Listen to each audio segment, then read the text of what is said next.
Let me paint you a picture. You're 74 years old, you feel great, you're sleeping well, your energy is decent, you're doing things you enjoy. You go in for your annual physical, routine, nothing special. Your doctor glances at your chart and says, "You know what? Let's run a few tests just to be safe." 6 weeks later, you're sitting in a surgeon's office. Not because anything was wrong with you, but because those just to be safe tests found something. And that something set off a chain of events that your body 74 was not equipped to handle. And now the life you were quietly enjoying, it looks very different. That exact story plays out more often than the medical system likes to admit. And the data behind it deserves a serious conversation. My name is Dr. Vireo, and this channel is dedicated to one thing: helping adults over 60 understand what the research actually says about their health in plain language. And what I'm about to share doesn't come from a single textbook. It comes from years of studying the medical literature and paying close attention to what the evidence shows when the system runs on autopilot. Here is the truth that most doctors won't say out loud in a 15-minute appointment. After the age of 70, some of the most common routine medical tests can cause more harm than good. Not because medicine is broken, but because the risk-to-benefit math changes dramatically as we age. And nobody is doing that math in the room with you. Today, I'm walking you through 5 specific medical checkups I would personally reconsider after 70. I'll tell you why the math changes, I'll share what I've seen happen to real patients, and at the end, I'll give you a set of questions that will completely change the dynamic in your next doctor's appointment. Stay with me through all 5 because number 3 has stopped many people in their tracks when they first hear it. And number 5 is the one that most people have never even heard of until it's too late. Before we get into this, I'd love to hear from you. Where are you watching from today? Drop your city or country in the comments. I read every single one and it really helps me see who's part of this community. Alright, let's get started. Before we get into the 5 checkups, I need to give you one concept because without it, nothing I'm about to say will fully make sense. I call it the longevity lens. When you're 50, screening medicine works beautifully. You find a problem early, you treat it, and you potentially buy yourself 30 more years of healthy life. The investment is worth it. The math is clean. But here's what changes after 70. 3 things specifically. First, many conditions detected by routine screening in older adults will never actually harm you. They grow slowly. They cause no symptoms, you will likely outlive them. But once they show up on a report, medicine doesn't have a leave it alone and watch button, it has a treatment button. Second, your body's tolerance for intervention drops with age. The surgery that a 55-year-old bounces back from in 2 weeks, that same surgery in a 78-year-old can mean months of recovery, complications, loss of independence, or worse. Third, there is something called the cascade effect. One test finds a small abnormality. That triggers a follow-up scan. The scan recommends a biopsy. The biopsy leads to a procedure. The procedure causes a complication. And suddenly, a person who walked in feeling perfectly healthy is navigating a medical nightmare. All started by a test they didn't need. That's the longevity lens. Keep it in your mind as we go through each one. Before we begin, take a second and tell me your name and where you're tuning in from. I go through the comments and I genuinely want to know who I'm speaking to and supporting here. Checkup number 1, routine colonoscopy after age 75. Let me tell you about Dorothy. Dorothy was 77 years old, a retired librarian from rural Tennessee. She'd had 2 colonoscopies in her 50s and 60s, both completely clean. No polyps, no family history of colon cancer, no symptoms whatsoever. But her new primary care doctor looked at her chart and said she was due for another one. Dorothy did her research. She had concerns, but she didn't want to seem difficult, so she went. The prep, the liquid you have to drink the night before to clear your bowels, hit her kidneys hard. By the next morning, she was confused, dizzy, and barely able to stand. Her daughter rushed her to the emergency room before she ever made it to the procedure. She was severely dehydrated and her electrolytes were so dangerously low, her heart was at risk. Dorothy spent 4 days in the hospital. She never had the colonoscopy. And the irony, she didn't need it. The United States Preventive Services Task Force, the gold standard body that sets screening guidelines in this country, officially recommends against routine colonoscopy screening for average-risk adults over the age of 75. The evidence is clear. After 75, if you have no symptoms, no family history, and clean previous scopes, the risks begin to outweigh the rewards. And those risks are real. Bowel perforation, a literal tear in your colon, occurs in approximately 1 in every 500 colonoscopies. In a younger adult, that's a manageable surgical complication. In a 77-year-old, it can mean emergency surgery, a colostomy bag, extended hospitalization, and a recovery that fundamentally changes your quality of life.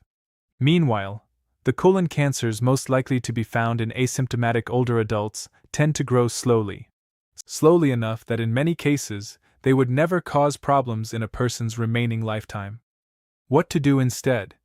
Ask your doctor about a non-invasive stool-based test like the Cologuard or annual FIT test. These can flag genuine warning signs without the procedural risks, and if you do have symptoms, blood in your stool, unexplained changes in bowel habits, that changes the equation entirely. See your doctor. Checkup number 2.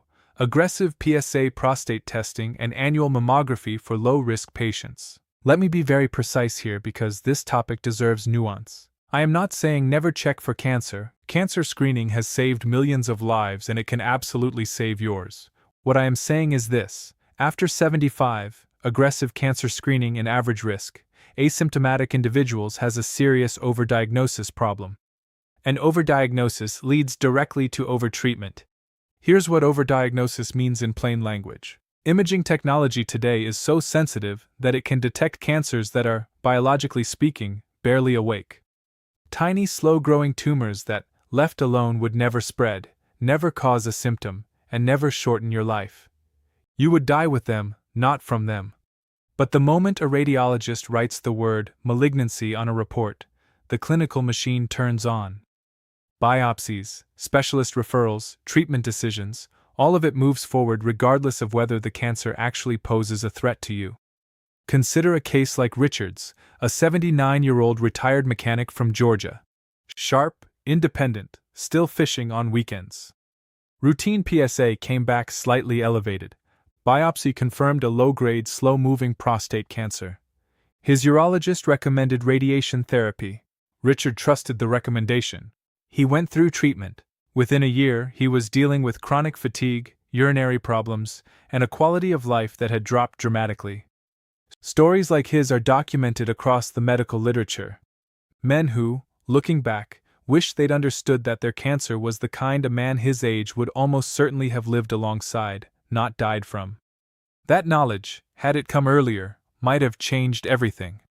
Studies in the New England Journal of Medicine found that a substantial portion of cancers detected through mammography in women over 70 were clinically insignificant, meaning treatment offered no survival benefit, only side effects. What to do instead?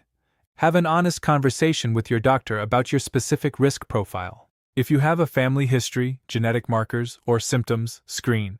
If you're average risk with no symptoms, ask your doctor directly. If we find something, what are the realistic treatment options at my age, and what would we likely recommend? That question alone often changes the conversation. If you're still here with me and finding this helpful, take a moment to type 2 in the comments.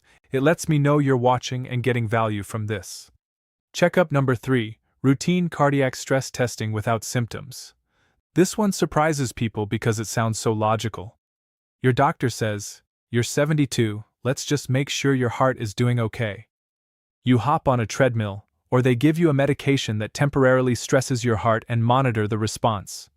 Sounds benign, sounds responsible. Here's the problem. Cardiac stress tests in people without symptoms have false positive rates that can reach 40% or higher in certain populations. That means nearly half the time the test flags an abnormality when your heart is actually fine. But medicine can't just shrug at an abnormal finding. That false alarm launches you into the next phase, a cardiac catheterization. Catheterization means threading a thin tube through your blood vessels, typically through your wrist or groin, directly into your heart. It's a serious procedure. Risks include bleeding, vessel damage, arrhythmia, and in rare cases, it can trigger the very heart attack or stroke you were trying to prevent. And here's where it gets even more counterintuitive. If the catheterization finds a partial blockage, which is extremely common in adults over 70, many of whom have no symptoms whatsoever, you may end up with a cardiac stent. Multiple landmark clinical trials, including the widely cited ischemia trial, found that stenting in patients with stable coronary artery disease did not reduce heart attacks or extend life compared to medication and lifestyle management alone. Let me say that again, the stent didn't help more than the medication, but it carried real risks of its own and then a lifetime of blood thinners with their own bleeding complications. So you've gone from feeling fine, routine test, false alarm, catheterization, stent, blood thinners, ongoing monitoring, and you are no better off statistically than someone who simply managed it with medication and a 30-minute daily walk. What to do instead? If you have no chest pain, no unexplained shortness of breath, no dizziness during activity, routine stress testing is looking for problems in a population where problems are common and intervention doesn't always help. Talk to your doctor about optimizing your risk factors instead. Blood pressure, cholesterol, blood sugar, activity level, sleep. That's where the real gains are. Checkup number 4, routine bone density DEXA. Screening with automatic medication. Here's one that makes people uncomfortable when I bring it up, because osteoporosis is real and falls are devastating in older adults. So let me be careful. I'm not questioning the reality of bone loss with age. I'm questioning the automatic pipeline that often follows a DEXA scan result in patients over 75. A DEXA scan detects low bone density. Your doctor prescribes a bisphosphonate, medications like alendronate or risdronate. You take them for years assuming you're protected. But here's what often goes unmentioned.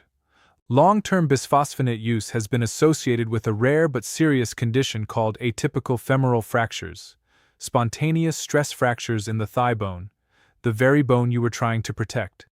These fractures can be severe and require surgery. Additionally, these medications are linked to osteonecrosis of the jaw, bone deterioration in the jaw that is painful and very difficult to treat. Meanwhile, the most effective intervention for preventing fractures in older adults, bar none, isn't a medication, it's fall prevention. I'm talking about balance training.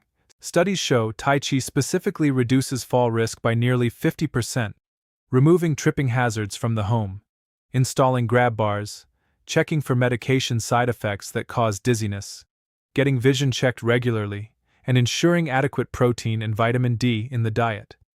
These interventions reduce fracture risk more meaningfully than any pill with zero side effects. I'm not saying never take medication for bone health. There are absolutely patients who need it. Those who've had fractures, those with very low T-scores, those with specific risk factors. But a routine DEXA leading to automatic long-term medication for an active 74-year-old who has never broken a bone and is otherwise healthy. That's a conversation worth having, not a foregone conclusion. What to ask your doctor? Before we talk about medication, can we review my fall risk factors? And what's the actual fracture risk reduction from this medication compared to a structured fall prevention program? And if you've made it this far and you're getting value from this, type the number 4 in the comments. It's a simple way to let me know you're here and following along. Checkup number 5. Asymptomatic carotid artery ultrasound screening. This is the one almost nobody is talking about, and based on what the research shows, it's one of the most quietly consequential. A carotid artery ultrasound checks the large blood vessels in your neck that carry blood to your brain. The idea is simple. If we find a significant blockage, we can surgically clean it out and reduce your stroke risk. Logical, right?